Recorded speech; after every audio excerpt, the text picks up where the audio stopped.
देखो बोले सरबो ले जाते देखा चा हो देखा चा हमा देवर के बड़ा अच्छा करे तिकुला आलू आइल बास मुगरा बनाई भो छतरो मुगरा बनाई पूरे 1.5 किलो है जंघा आइल बा चूस्ता और ना देख 10 की मछली सब बनी सब पूरा गांव जवार के अंगे देते तोने काज सब फत काती खाए खाती ठूस ले जा और हरिया दे ले के सोवे सब के पात पर से उठ के चंगन चल मारा पथार के खोय का जान हो जी रे मुगरवा ए भोसड़ो का कपड़ा पर लेके जाता गाड़ी कस दे तो से बोलाई रे अरे कपर छिल तो माई के कहां ले कपड़ा छिल देख देख मंगिया नोच दे भो कहीं नोच के छिल तो से पहले से गाड़ी दे दलाई अच्छा हमार घरे आगे बा होई ह तो हम गाड़ी जाने दी हां जानी ना काहे के तिकला आलू आ तो सब छातल गाड़ी देवे के बारे छतरी ता के कार तिल कार उतारा होता न सा हमार देवर के बछारा होता अब तो सो देखे हर देवर के रोज आवे ना सा देखे हतरी मोटे सिकरी चले स नथिया तो रही स मंगती का चरिए म देवर के हम तू अंबानी भइल बाड़ू तू ही अंबानी भइल बाड़ू सब कुछ तारा के दे अब बहुत चपला निकाल के मारियो अब धक पटक देव कपड़ा फूट जे बाबे तो मैं घाती कह की अरे घाती याद भाग अरे माता मा घरे अरे ना का घरे आगे तो रखना देव रे सुना कनिया ना क्यों जन गांव में है ना तिल करवा बो ओकरा बुला लिया तो अभी मैया के उठा अरे भाई जी का हमको घरे जानी को समझ झगड़ा लगाव तो तू झगड़ा लगनी के बोलावे के कनिया ओही से तोर भतार के हम ही पतैले है का करबी रे का करबी मुंह में पटाली वो मुंह से पतला के गाल से पतला के मुंह से पतला उठावा हो आवा गाड़ी दे लो ए उठावा गोलाप गीत उठा द भारी बाप 10 किलो का बात है जान तो हल्का मतलब के जाई बोले सब हो समझा के लियाई भो हम सास रे को जाके मांगो आनी के हितई न तई चल रिलेशन बन जा मुहिया के घर से लेके आल हई हम का घरे बनला मुहिया जी घरे डगचा कहां से आय हलवाई घरे डगचा रहे लंच खियावेला नहीं में से बना के चाय पानी उठा के दे कपाल पे दे देखो नो को कमरिया तोरा रे ओरी भोसरी लो नाले सीधा कर दे तारी माई के आ ठीक जियो भाग रे अरे आई सवतिया रानी आ रे तोर माई की सवतिया जब कुछ करे देले तब को कांड करिए देले आयो माई गड़वा सवत के भेजनी के जा छोटका डेग मांग के लिए आवा त सवत गायब बाड़ी आ उ नतू के बेटा के कनी कराही मांग के लिए आवा हो त उहो नतू के बेटा अभी तक ले ना दोनों जना के दोनों जना वही लूर के लादिनी कॉला ठीक ना बताती ना कि टाइम से पहुंचा दिया जा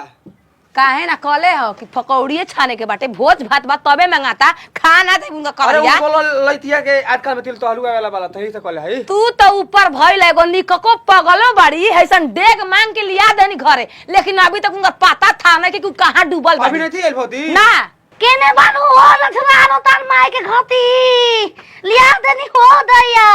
बड़ी भारी सब तो अभी के ली हो जाए भो पासाला पछियतरी ली केने भैया ए भोसड़ हई बड़का हमारा घरे भोज बम्फर सिस्टम बने के बाटे किले किलो ह तना बड़का 1.5 किलो मुर्गा गाय में दलाई तब ना भोबा के बनी होतई में बनी ए सब 5-10 किलो मुर्गा का तू हत्ती को मांगल रहनी ह आ तू गाय बर लोग जाके बोले सारा घर से लाइयो से लगा घर के हम लेके आई फो मुहिया घर से के चाचा चली मुहिया घर से लेके आई मुहिया घरे पहुंच गेली डकचा मांगे खाती के हमी के तसला के करी उना करे के कर हम घर हित करना त उनका करे ना समारे के तोहरा ऊपर हम तमर हित गना के खा के चल जाई बा तू सामान लेके पूरा गांव का हमने उता दे के आइल बानी का पूरा फल गली कहले आइल बानी तू माई हऊ माई हऊ ने उता दे कुछ करने के सामान लिया कल ना सुन के बंदूक से मारे वाला बानी पूरा धमकी ले देख देख अब मांग के लिया देबे नहीं मैं बोल ना बोल ना काम बोल बड़का 5 किलो मुर्गा है तेबा 30-40 किलो मुर्गा बनेला है ओसे का कम बने ना नो ले जो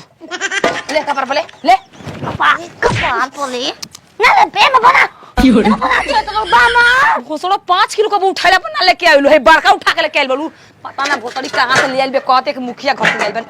अरे बाप रे बाप पूरा दम कहिए बा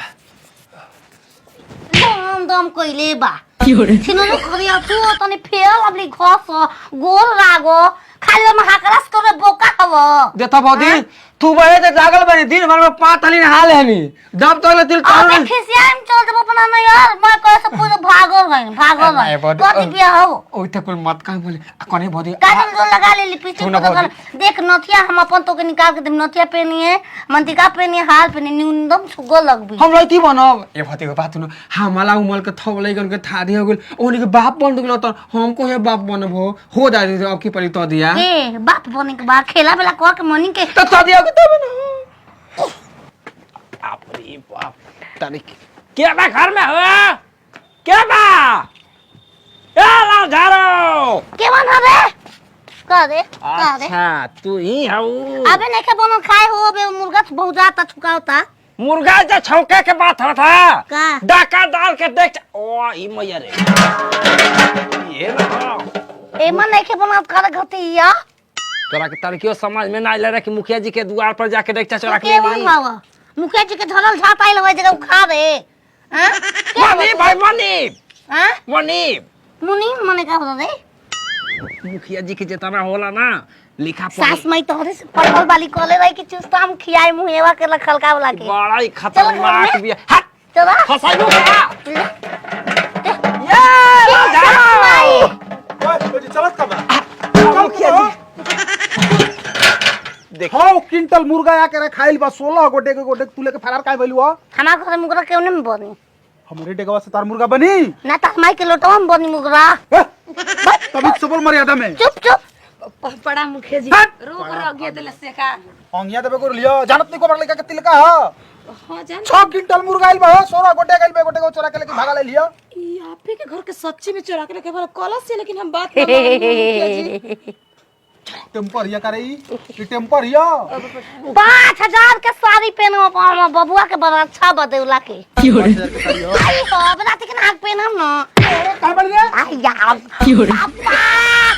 ठीक है ए मुखिया जी दिया त हाथ होया बहियो तोड़ दे त के कर हगल मुतल करी तू करियो तोड़ दिया तोड़ दी ये सर देखो ना तो हलवाई के हैं काम जवाब दी लेके उठा चला हां मुखिया जी लेके चल तो खरे गुवा के पकड़ाइल बे भंतवा वाली कौन भंडवा वाली ए उठावा हो लमका मर्यादा में बोलो मुखिया हो तब मत पोते होई आए हो हम चिरावे जा झगड़ा कर दे को बता भोसड़ो तू दूसरा घर कहो दूसरा गांव कहो कि यही गांव कहो हम ओसे का हम साथ में ना बता देना दूसरों से ना ऐसे का ई बतिया भंतवा वाला पागल एक कह दे मैं गांव में प्रचार मत कर वो बेचारी की इज्जत तो चल गई बेटा तो डालन का भता नहीं के हो कहां का हम भतरा भेज देई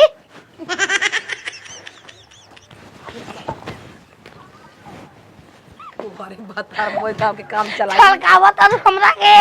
चल घर में रखे बंद करके आसर ले हमने आसर ले लोग दोबारा दोबारा सास में तू हुई कुल करे बू छीनारा ये कुल हराम जारी तुम